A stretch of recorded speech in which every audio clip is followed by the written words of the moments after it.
What's up, brothers? Hope everybody's doing well out there. Got a nice cool breeze coming through, and the sun's starting to go down. Great evening to come out here and shoot the shit with you guys. I couldn't resist.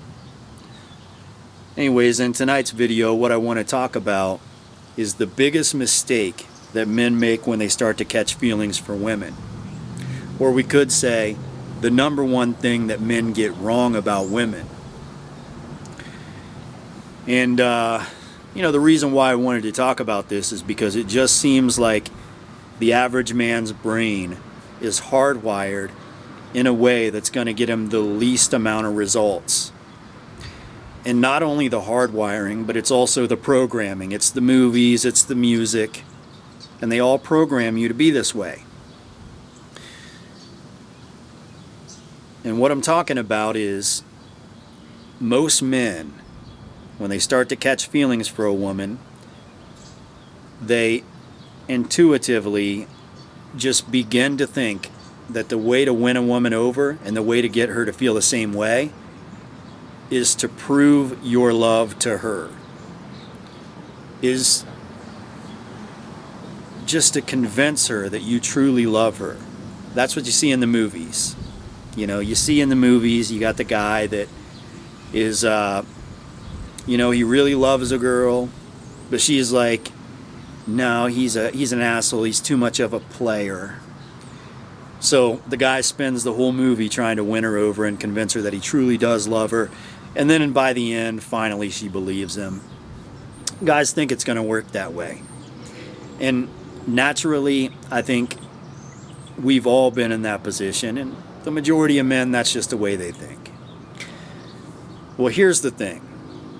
You got to break free of that way of thinking, unplug yourself from that system, and you got to understand that women don't fall in love based on how you feel about them.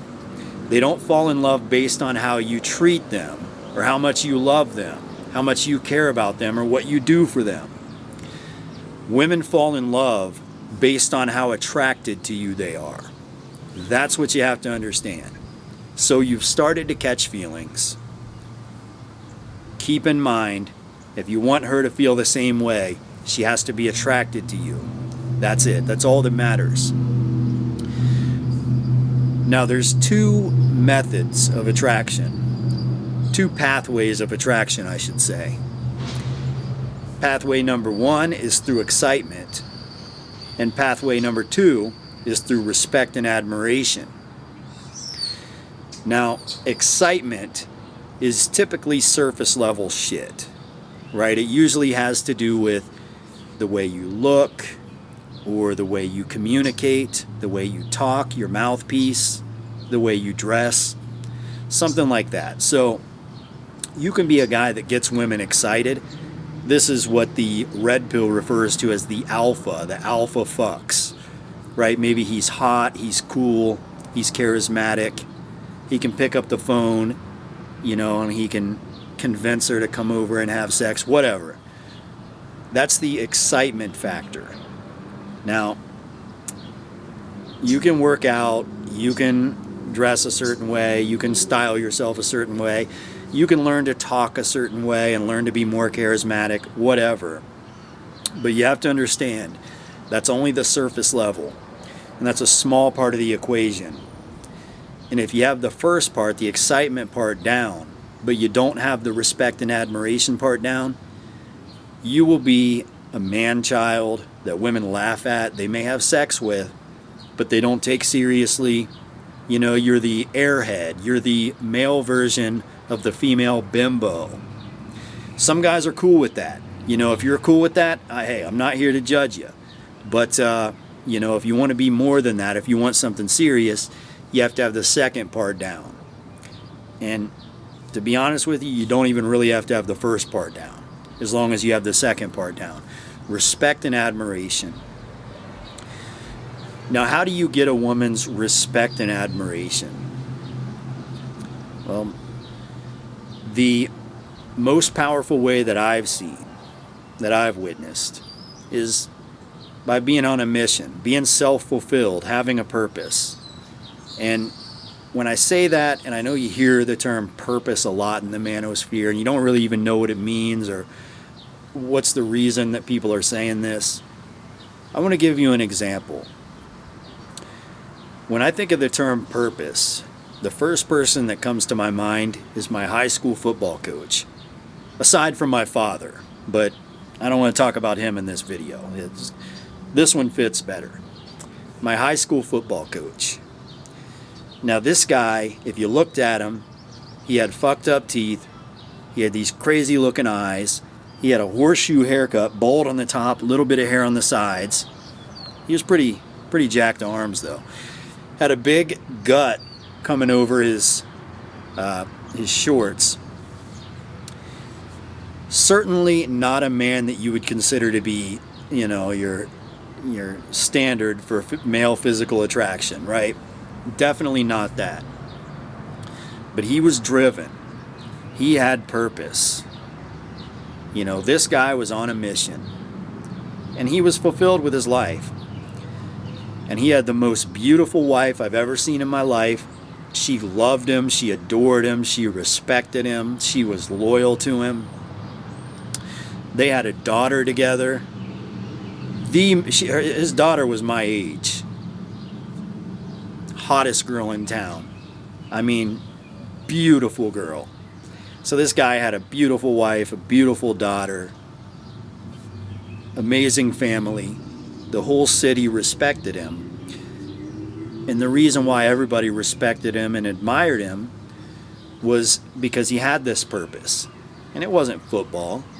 It had nothing to do with sports. He was also he was a military guy. He's a service guy. So, he checked a lot of these boxes, but it wasn't about any of that. No, his purpose was helping young men. So to give you an example, there were plenty of young men throughout, probably 2 decades of him being there. Potheads, gangbangers, drug addicts, grade slipping in school, people getting in trouble, going down the wrong paths. He would show up in their living room,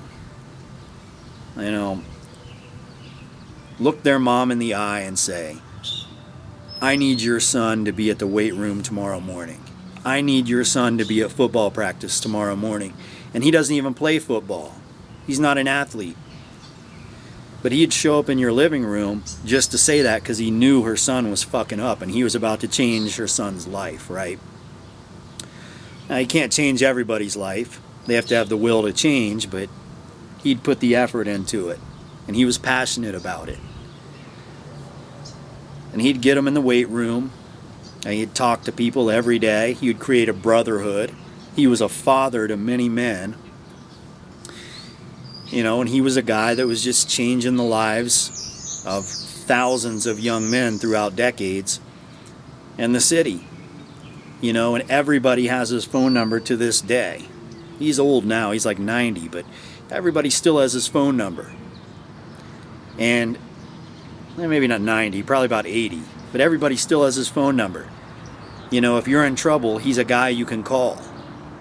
He's that guy, right? He is, for whatever reason, his purpose is just helping young men, making a difference in the community, and because he's that guy, because he does that, everybody loves him, everybody respects him, everybody admires him. And let's be honest, why would his wife cheat on that? Why would his wife leave him?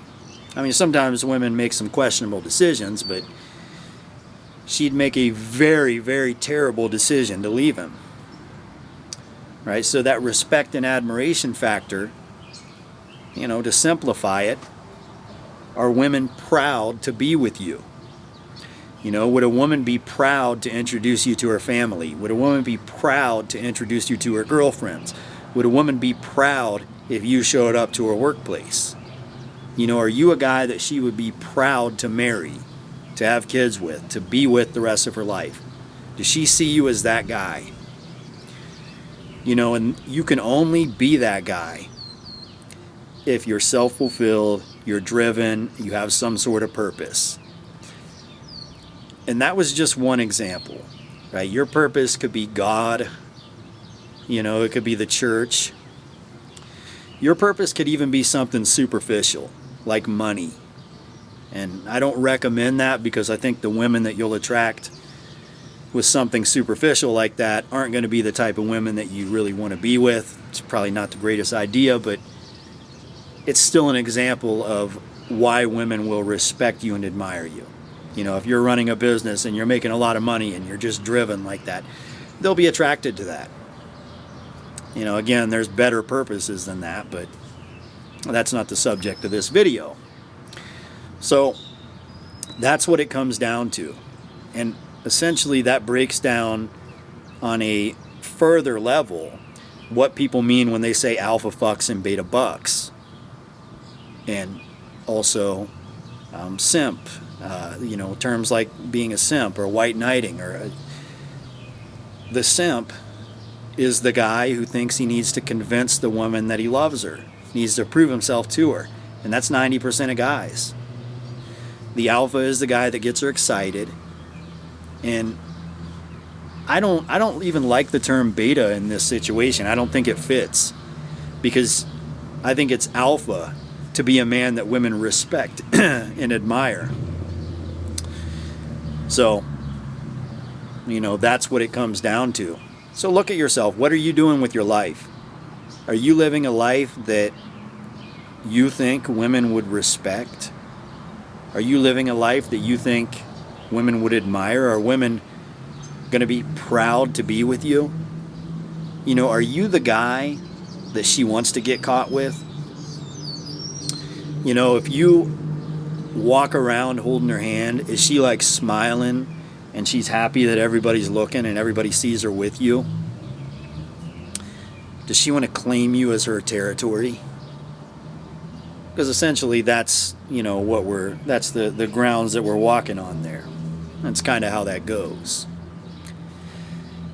So get it out of your head that in order to win a woman's love over, you need to convince her how much you love her.